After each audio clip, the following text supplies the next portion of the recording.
हल्ली पुलिस थाने के हुदूद में आने वाले मुनमैरप्पा ब्लॉक में एक मामूली पानी पूरी फरोख्त करने वाले गरीब शख्स के घर में एक गैस सिलेंडर धमाका होता है, जिसमें एक ही खानदान के 4 अफराद बुरी तरह जख्मी हो जाते हैं और मकामी लोगों की मदद से इन्हें अम्बेडकर हॉस्पिटल बुलाया जाता है।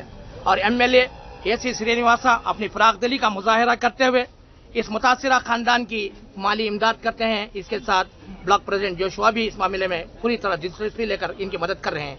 आज एमएलए बजाद खुद इस मुतासिरा खानदान को मुलाकात के लिए आए हैं और इनसे बात की है, यहाँ के नुकसानात का जायजा लिया है और इनके साथ बीबीएमपी, बीडब्ल्यूएसएसबी, रेवेन्यू डिपार्टमेंट और दीगर महकमा जात के अफसरान भी हैं।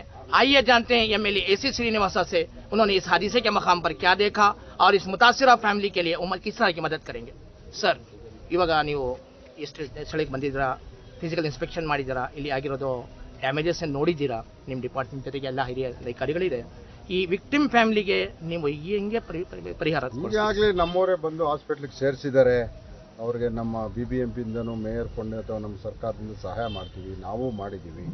ನಮ್ಮ ಪಕ್ಷದ ಮುಖಂಡರು ಕೇರ್ ಟೇಕ್ ತಗೊತಾ ಇದ್ದಾರೆ. ಈಗಲೂ ಬಂದಿದ್ದೀವಿ, ಅವ್ರ ಮನೆ ಹಾಳಾಗಿರೋದಕ್ಕೆ ಪರಿಹಾರನೂ ಕೊಡ್ತೀವಿ, ಅವ್ರ ಫ್ಯಾಮಿಲಿಗೂ ಸಹ ನಾವು ಸಹಾಯ ಮಾಡ್ತೀವಿ. ಸರ್, ಅವ್ರ ಚಿಕ್ಕ ಮಗಳಿಗೆ ನೋಡಿದೆ ನಾನು, 2 ಮಕ್ಕಳಾಗಿದೆ, ಅವ್ರ ಎಜುಕೇಶನ್ಗೆ ಏನಾದ್ರು ಎಲ್ಲ ತರ ಸಹಾಯ ಮಾಡ್ತೀವಿ. ಇಲ್ಲ, ಅವರು ತುಂಬಾ ಲೋ ಪಾರ್ಟಿ ಲೈನ್ಸ್ ಇದ್ದಾರೆ, ಅವ್ರಿಗೆ ಒಂದು ಪಕ್ಕಾ ಕಂಪನಿ ಅಂದ್ರೆ ಅವ್ರ ಮಕ್ಕಳಿಗೆ ಎಜುಕೇಶನ್ಗೆ ಏನಾದ್ರು ವ್ಯವಸ್ಥೆ ಮಾಡಿ ಎಲ್ಲ ಮಾಡ್ತೀವಿ.